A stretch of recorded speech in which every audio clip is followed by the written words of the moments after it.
We're talking about Sodom and Gomorrah earlier. God was bargained down to 10 people. Yeah. That's actually why they go to Sodom, is to look for the 10 people.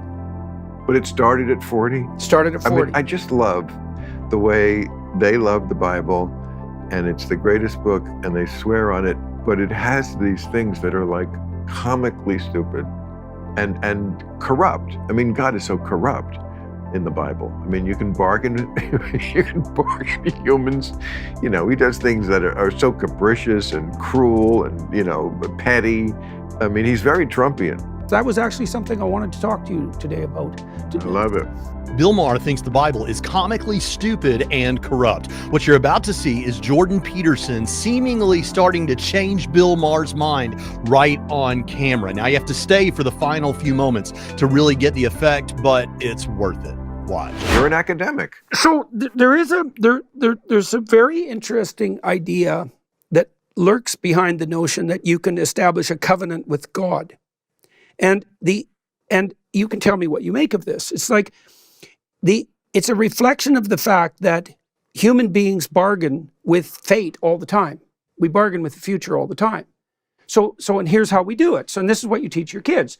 You teach your kids that if you forego immediate gratification, so you give it up, sacrifice it, because that's a sacrifice, that the future will be better as a consequence. Well, that's okay. It's a contractual relate. Well, that's what's trying. Right.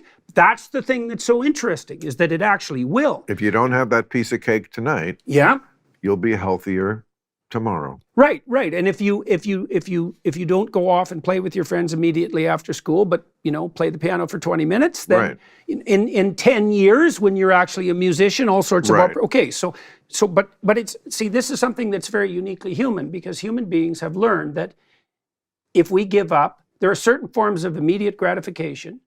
If we give them up, which means we offer them up, it's a sacrificial offering, then we can make a covenant, a bargain with the future. Right. That's what's being reflected in those stories, where the notion is that you can bargain with God. Well, I mean, the Bible is so well known, even by people who haven't read it. And by the way, a lot of the people who put their hand on it and love it so much have never read it. Certainly not all the way through. It's a big, long book. Yes, it is. It's full of mostly nonsense. Once in a while, it stumbles upon wisdom. I mean, it's. But come on, you got to give these people their due. It was written as, first of all, it's an anthology. I'm going to tell you a story. Okay.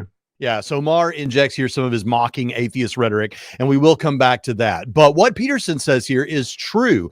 There is general wisdom in biblical stories, and it bubbles up sometimes. But there's more to it than that. Peterson makes a point here about covenants, but a covenant is not just a strong conviction to do something. It's a commitment to someone, in this case, God. About the only covenant we have anymore in society is marriage, and it's a covenant, a commitment to someone. Likewise, when Peterson mentions sacrifice, a sacrifice is made ideally with someone in mind. To sacrifice is to give of yourself for someone else. So yeah, I'm on board with Peterson that there's general wisdom here, eternal principles that are just true for anyone. But what really motivates them is a commitment to a person, in this case, to God. But stay with me, because I think you can see that Maher is kind of seeing some of the truth in this, and we're almost to the end of the clip. You need to see how this plays out.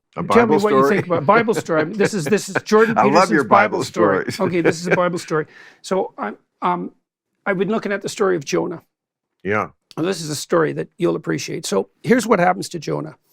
He's just minding his own business, and then the voice of God comes to him, and the voice says, "You have to go to this city, Nineveh." Because everybody in Nineveh is like, they've strayed off the path, and I'm thinking about wiping them out. But you could maybe go there and tell them like how foolish they are, and they'll straighten up, and then I won't have to destroy the city. And Jonah thinks, there's no goddamn way I'm going to do that. First of all, Nineveh is a city of his enemies. Babylonia. It's a city that he's not allied with, and so he thinks, well, you guys can go to hell in a handbasket, and if God wipes you out, that's perfectly fine with me. Right. And then he also thinks, like any wise man would, it's like, I see, this is the task you have for me. It's like, there's 150,000 people there. I'm a foreigner. I'm going to go there and tell them how they're misbehaving, and that's going to work out well for me. So he thinks, to hell with that, like any sensible person would. And he doesn't say what he has to say, right? So then he hops on a boat and he gets the hell out of there. Well, it turns out that God's not very happy if you're informed that you have something to say and then you don't say it. So the storms come and the waves rise and now the ship's in danger. Okay, so what does that mean? Got in the whale. Yes, that's right. It means that if you don't say what you have to say when you're called upon to say it, you'll put the whole damn ship at risk. Now the soldiers figure this out, or the sailors, they figure out, there must be someone on the boat that like isn't right with God, and that's why we're in danger of being swamped. So they will go and ask everybody, and Jonah, to his credit, says, yeah, it's me. You know, I had, the voice of conscience made itself manifest to me. I had a task to do. I refused it. I'm screwing things up. And the sailors actually try to save him, but it doesn't work, so they throw him overboard. Now you think, okay, Jonah's got what he deserves because he shut the hell up when he had something to say, and now he's going to die. And you think that's pretty damn rough. And partly what that means is if you hold your tongue when you have something to say, then you're going to put the ship at risk, and you'll be lucky if you don't die. All right, but that's not enough. That's not nearly enough, because that isn't all that happens if you don't say what you're called upon to say. So the next thing that happens is Jonah's drowning away. That's about as bad as it gets. And then this creature from hell itself comes up from the bottom of the abyss and takes him down. And so now he's in hell for 3 days. And so that's the next part of the story, which is that if you're called upon to say what you have to say and you refuse it, like you'll end up in a place where you wish you were not dead. the whale? Yeah, it's the whale. Oh, okay. But it's the same thing, like that. In the story, the whale is described as hell. It's exactly the same idea. In Religulous, the guy who was arguing with me, and he said, this point was very important to him. He said, the Bible does not say whale, it says big fish. Okay, well now it makes perfect sense. Well, it's the thing, well, what it is, it's a representation of the thing that dwells in the darkness. It's so interesting that you see the lessons in these, and I just always read these things as like super stupid from the Bronze Age, you know, and obviously they were telling people something. I mean, whoever wrote this had a message in mind. Well, they were trying to figure out by telling stories how the state itself got corrupted, and this is one of those stories. So the story is, here's how the state gets corrupted.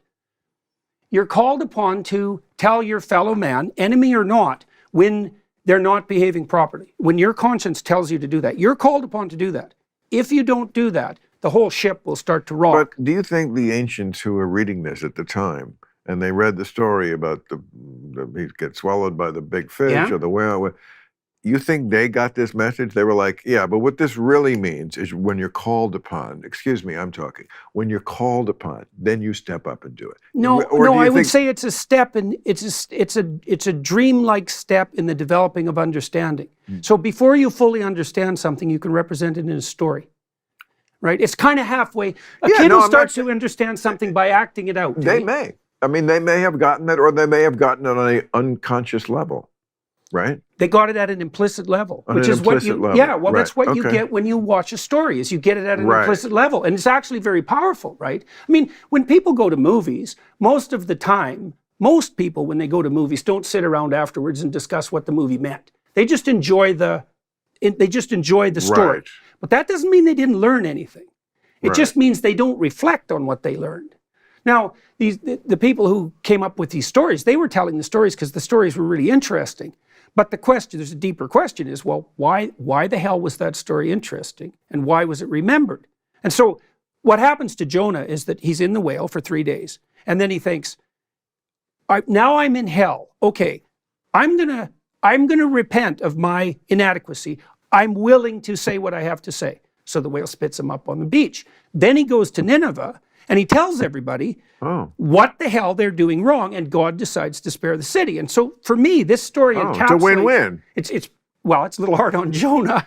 You know, there's the whole hell thing. He does. He lived. That's right. It's a rebirth story, too. Did he relocate to Nineveh? No, it's just a pilgrimage to Nineveh. Oh, okay. So he did, okay. But he goes there, and then the city is, in fact, saved. But it's perfect, Bill, because what it shows, and I know you know this, because you wouldn't speak the way you speak, and this is true of comedians in general. You know, that you have a moral obligation, like a deep and profound moral obligation, I do. to say what you have to say. And, You're right. well, then you might say, well, what would happen if people didn't say that? Well, that's the story of Sodom and Gomorrah. If there isn't anyone who's left who is good and will tell the truth, then the whole city disappears. And the same thing happens in the story of Jonah. Jordan Peterson is right about the wisdom that is found in biblical stories, but he either misses this or just think it's so obvious he doesn't have to say it.